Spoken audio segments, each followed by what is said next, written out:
So இந்த video என்ன அப்படின்னா, நான் இந்த தடவை வந்து பைனரி ட்ரேடிங்கும் ஸ்டார்ட் பண்ணியிருக்கேன். ஸோ அதுக்கான வீடியோஸ் தான் இது. பைனரி ட்ரேட் வந்து நான் ஸ்டார்ட் பண்ணதே பைனரி ட்ரேட் தான். ஒரு 2 to 3 இயர்ஸ் முன்னாடி வரைக்குமே கண்டினியூஸாக நான் அதை பண்ணிக்கிட்டு இருந்தேன். பட் அதுக்கப்புறம் வந்து என்னால் கொஞ்சம் எமோஷ்னல் கண்ட்ரோல் பண்ண முடியலைங்கிறப்போ நிறைய லாஸ் ஆச்சு. அதனால நான் அதை அப்படியே ஸ்கிப் பண்ணிட்டேன். ஏன் அப்படின்னா, எக்ஸாம்பிள் வந்து இப்போ நான் ஒரு 10K போடுறேன்னா என்னால் அதை வச்சு வந்து 20-30K வரைக்கும் ப்ராஃபிட் எடுத்து வித்ட்ரா பண்ணியிருக்கேன். திருப்பியும் சம்டைம்ஸ் நம்ம ப்ரிடிக்ட் பண்ணுறதுக்கு ஆப்போசிட்டாக போகிறப்போ ஒரு மாதிரி எமோஷ்னல் ஆகி மொத்தமாக திருப்பி ரிட்டர்ன் வந்துடும் அப்படின்ட்டு திருப்பி அதே லெவல்லே திருப்பி நான் அமௌண்ட் போட்டு மொத்தமாக லாஸும் ஆகிருக்கு. அதை மட்டும் என்னால் கண்ட்ரோலே பண்ண முடியலைங்கிறப்போ ப்ராஃபிட்டை விட லாஸ் அதிகமாக இருக்கிறதால நான் அதை அப்படியே ஸ்டாப் பண்ணிட்டேன். இப்போ வந்து ஷேர் மார்க்கெட்டும் பண்ணுறதால கொஞ்சம் மெச்சூரிட்டி வந்திருக்கு. அதனால என்னால் கண்ட்ரோல் பண்ண முடியும்னு ஒரு நம்பிக்கையில் தான் நான் வந்து திருப்பி ஸ்டார்ட் பண்ணியிருக்கேன்.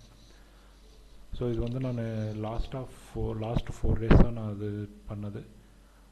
ஸோ நான் வந்து ஸ்டார்டிங்கில் வந்து ஒரு $120 வந்து டெபாசிட் பண்ணியிருந்தேன். அதுக்கு வந்து ஒரு $60 வந்து போனஸாக கொடுத்துருந்தாங்க. ஸோ டோட்டலாக 180. ஸோ இந்த 4 டேஸில் வந்து நான் ஒரு $42.15 வந்து ப்ராஃபிட் பண்ணியிருக்கேன்.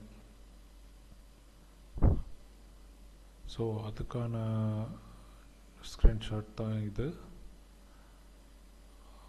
ஓகேவா, இதுதான் என்னோடய லைவ் அக்கௌண்ட். ஸோ 180 ப்ளஸ் வந்து நான் பண்ண ப்ராஃபிட்டு. ஸோ இது வந்து என்னோடய ட்ரேட்ஸ், நீங்கள் எங்கே பார்த்தாலே தெரியும். ஸோ நான் ஃபஸ்ட்டு ஸ்டார்ட் பண்ணதே வந்து லாஸில் தான் ஸ்டார்ட் பண்ணேன்.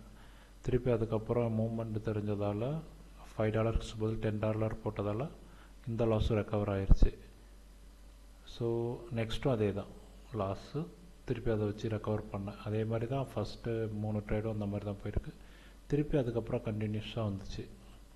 ஸோ நேற்று பண்ணப்போ மட்டும்தான் கொஞ்சம் லாஸ் நிறையா வந்த மாதிரி இருந்துச்சு. ஆனால் இருந்தாலும் எண்ட் ஆஃப் த டே ஒரு $3 வந்து ப்ராஃபிட்டில் கம்ப்ளீட் பண்ணிட்டேன். ஸோ அதனால் கொஞ்சம் ஓகே தான். ஸோ இப்போதைக்கு நான் வந்து என்னோடய கண்ட்ரோலுக்கு வந்து நான் என்ன பண்ணியிருக்கேன் அப்படின்னா, முதல்ல $5 போடணும். அது லாஸ் ஆகிடுச்சின்னா என்ட்ரி நல்லா இருந்துச்சு அப்படின்னா நெக்ஸ்ட்டு $10 போட்டு அந்த லாஸ் ரெக்கவர் பண்ணணும்.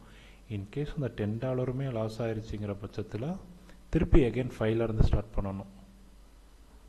ஸோ ஒரு 2 to 3 டே ட்ரேட்ஸ் ஆகும் லாஸ் ரெக்கவர் பண்ணுறதுக்கு, இருந்தாலும் பரவாயில்ல. ஸோ அந்த பிளான் தான். இப்போதைக்கு இந்த லைவ் ட்ரேட் வந்து 222 இருக்குது. ஸோ இது 300 வந்ததும் என்னோடய இனிஷியல் அமௌண்ட்டு $5 $10 வந்து நான் சேஞ்ச் பண்ணுவேன். ஸோ அதேமாதிரி 400 வந்துருச்சுன்னா $10 வந்து $15. ஸோ இதே மாதிரி நான் என்னோடய அமௌண்ட் கூட எனக்கு வந்தால் போதும். ஸோ எனக்கு வந்து இமிடியேட்டாக எனக்கு வேண்டாம், எனக்கு வந்து ஸ்லோ அண்ட் ஸ்டடியாக எனக்கு வந்தால் போதும்.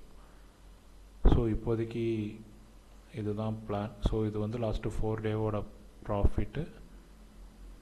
ஸோ வெயிட் பண்ணி பார்க்கலாம் என்னோடய பிளான் எப்படி போகுது அப்படின்ட்டு. Okay, thank you.